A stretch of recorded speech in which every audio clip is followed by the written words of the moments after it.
Mark 4ஆம் அதிகாரம் 35 வாசிங்க. அன்று சாயங்காலத்துல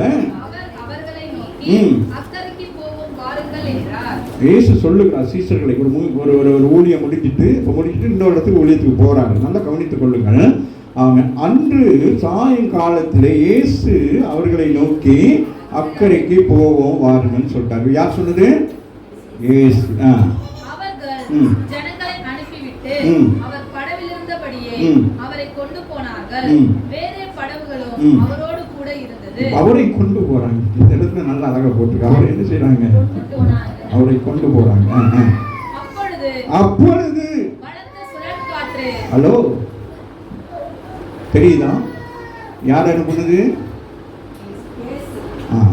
அனுப்புறது மாத்திரம் அவர் என்ன செய்யறாரு? கூட வாராரு. ஆனா என்ன நடக்குது? பலத்த சுழற்காற்று உண்டாகுது. ராமேன் சொல்லுங்க. நீங்கள் ஆண்டவரோடு கூட இருந்தாலும் கூட என்ன நடக்கும்? இந்த உலகத்தில் என்ன நடக்கும்? உபத்திரம் உண்டு, ஆனால் திடங்கொள்ளுங்கள், நான் உலகத்தை ஜெயிக்கிறேன் என்று சொல்லுகிறார். ஆகவே இந்த இடத்துல பாருங்கள், அப்பொழுது பலத்த சுழற்காற்று உண்டாகி தேவன் அனுமதிக்கிறார் நம்முடைய வாழ்க்கையில் சில காரியங்களை நாங்கள் கற்றுக்கொள்வதற்கு, உங்களை உருவாக்குவதற்கு. அம்மாவே இல்லையா? சும்மா ஒன்று ஆண்டோட அற்புதம் நம்முடைய வாழ்க்கையில நடக்கும். அம்மாவே இல்லையா? அதிசயங்கள் காண வேணும். அம்மாவே இல்லையா? அதனால சில நேரங்கள் சில பிரச்சனைக்குள்ளாக நாங்கள் என்ன செய்யணும்? கடந்து போகணும். எப்படி கடந்து போகணும்னு சொன்னா விசுவாசம் என்கிற நோக்கத்தோடு கூட போகணும். ராமேன் சொல்லுங்க. ஆகவே இவர்கள் என்ன செஞ்சாங்க பாருங்களேன், அவர் தான் அக்கறைக்கு போகும்னு சொன்னதும் அவர் தான். அது மாத்திரம்ல அவரும் படகுல ஏறி உட்காந்துக்கிட்டாங்க. அது பாருங்க, எவ்வளவு ஜனங்கள் அனுப்பிவிட்டு அவரும் படகுல இருந்தபடியே என்ன செஞ்சாங்க? அப்போ அவரும் உட்காந்து போய்கிட்டு இருக்கிறாங்க. எல்லாரும் சேர்த்து செஞ்சு பேசிட்டு போய்கிட்டே இருக்கிறாங்க. அம்மாவே இல்லையா? ஆனால் இவருக்கு தெரியும் இவங்க என்ன செய்ய போறாங்க. ராமேன் சொல்லு. விசுவாசிக்கிற நேரத்தில் நீங்கள் நல்லா யோசிச்சு கொள்ளுங்க. உங்கள் கணக்கு மாஸ்டர் தான் உங்களுடைய உங்களுக்கு என்னது கணக்கு பேப்பரோ நெக்ஸ்ட் பேப்பரோ ஏதோ கொடுத்துட்டு அவர் என்ன செய்வார்? நீங்கள் தான் உட்காந்துருப்பீங்க, அவர் என்ன செய்வாங்க? அதனால தான் நான் எக்ஸாம்பிள் இப்படி வச்சுக்கிறது. ஏன்னா அப்போவே பேப்பரை கிழிச்சு வீசிடுவாங்க. போவீங்க நீ என்னதுக்கு போட்டு போட்டு. அப்போ அந்த மாதிரிக்கு ஆண்டவர் என்ன செய்வார்? உங்களுடைய பிரச்சனை இப்படி பார்க்குறாரு. எதை? கடலை பார்க்குறாரு, அவர்களையும் பார்க்குறாரு. பிரச்சனையை பார்க்குறாரு, உங்களையும் பார்க்குறாரு. நீங்கள் பிரச்சனையை பார்த்து பயப்படுறீங்களா? இல்லை திடமனதாக இருக்குங்களா? இவர் உங்களோட கற்றுனோடு இருக்கிறாரு. நான் ஏன் பயப்படணும்? நான் பயப்படவே மாட்டேன். வாசிங்க. பலத்த சுழற்காற்று உண்டாகி இப்ப எல்லாம் தண்ணிக்குள்ள உட்கார்ந்துருக்காங்க. ஏசு எங்க உட்கார்ந்துருக்காரு? உங்கள் பிரச்சனையோடு அவரும் என்ன செய்வார்? அவரும் வருவார். ராமேன் சொல்லுங்க. அவர் கடவுள் சொல்லிட்டு அவருக்கு தண்ணி வந்துட்டு போகாது. அவரும் என்ன செய்யறாரு? அப்படி யோசிக்கணும். உங்கள் பிரச்சனைகளுக்குள்ளாக கடந்து சென்று என்ன செய்கிறார்? இப்ப பிள்ளைகள் என்ன பாருங்க, உங்களுக்கு ஒரு சில காரியங்கள். அப்போ பெற்றோர்கள் என்ன செய்றாங்க? பிள்ளைகளோடு சில காரியங்களை என்ன செய்றாங்க? ஆமாம், அவங்க அன்னைக்கு ஒரு பாஸ்டர் சொன்னார், பாஸ்டர் வாங்கலைன்னா இல்லை பாஸ்டர் எக்ஸாம் நடக்குது, பிள்ளைகளுக்கு நான் படிச்சு கொடுக்குறேன் அப்படின்னாரு.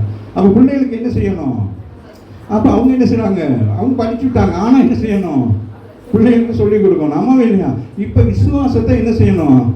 கற்றுக் கொடுக்கணும். அப்போ ஆண்டவர் தூரத்திலிருந்து அவர் என்ன செய்வார்? ப்ராக்டிக்கல் சில நேரங்களில் நம்முடைய வாழ்க்கையில் நடக்கிற நேரம் அவரும் அதுக்கு என்ன செய்வார்? அவர் விசுவாசம் அவருக்கு தெரியும். ஆனால் என்ன செய்கிறாரு? உங்களுக்கு எப்படி விசுவாசம் இருக்குன்னு டீச்சிங் கொடுக்கிறார். சரியா? வாசிங்க. கப்பலின் பின்னணியில் அவர் தலையணையை வைத்து நித்திரையாய் இருந்தார். அடடா, அவ உட்கார்ந்து இருந்தா நித்திரையா இருக்கிறாரு. அவர்கள் அவரை எழுப்பி, போதகரே, நாங்கள் மடிந்து போகிறது உமக்கு கவலை இல்லையா என்றார்கள். பாருங்க, நம்ம வீட்டில் பைபிள் வச்சிருக்கிறோம், 3 வேளையும் ஜெபம் பண்றோம். தாவீது என்ன அந்தி சந்திக்குமே மத்தியான நேரத்தில் எல்லாம் அந்தி சந்தி மார்க்கெட்டு வேறுங்க எல்லா இடத்துலையும் தியானிச்சுட்டு இருக்கிறோம். ஆனால் பிரச்சனை வந்தோன்னு என்ன செஞ்சிடுறோம்? வாயில என்ன வார்த்தை வருதுன்னு பாருங்களேன். அவர்கள் அவரை எழுப்பி, போதகரே, இன்னைக்கு ஆவிக்குரிய சபைக்கு வருகிறவங்களுக்கு பிரச்சனை வந்தோன்னு என்ன செய்யறாங்க? முடிவு எடுக்கிறோம். வேணாம், தற்கொலை செஞ்சுக்கிறாங்க. நம்ம வீட்டில் அப்படித்தான் நீங்க செய்யறாங்க. மடிந்து போகிறது உமக்கு கவலை இல்லையா என்றார்கள். டக்குனு எதையும் பார்த்துட்டு என்னடா சொல்றாங்கன்னு பார்த்துருப்பார். ஆமாவே இல்லையா? அவர் எழுந்து காற்றை அதட்டி கடலை பார்த்து இறையாதே அமைதலாய் இரு என்றார். அப்பொழுது காற்று நின்று போய் மிகுந்த அமைதல் உண்டாயிற்று. ஆமென் சொல்லுங்க. இதை ஆண்டவர் யாரிடத்தில் எதிர்பார்த்தார்? அவர்கள் செய்வார், நீங்கள் செய்வீர்கள் என்றுதான் அவர் எதிர்பார்க்கிறார். அவரே வந்து செய்யணும் என்று அல்ல, நீங்கள் செய்ய வேண்டும் என்றுதான் அவர் எதிர்பார்க்கிறார். நானும் எதிர்பார்க்கிறேன். ஆமென் சொல்லுங்க. உங்களுக்கு கொடுக்கப்பட்டிருக்கிறதான தாளந்துகள், உங்களுக்கு கொடுக்கப்பட்டிருக்கிறதான காரியத்தை நீங்க தான் என்ன செய்ய வேண்டும்? பயன்படுத்தணும். ஆமாவே இல்லையா?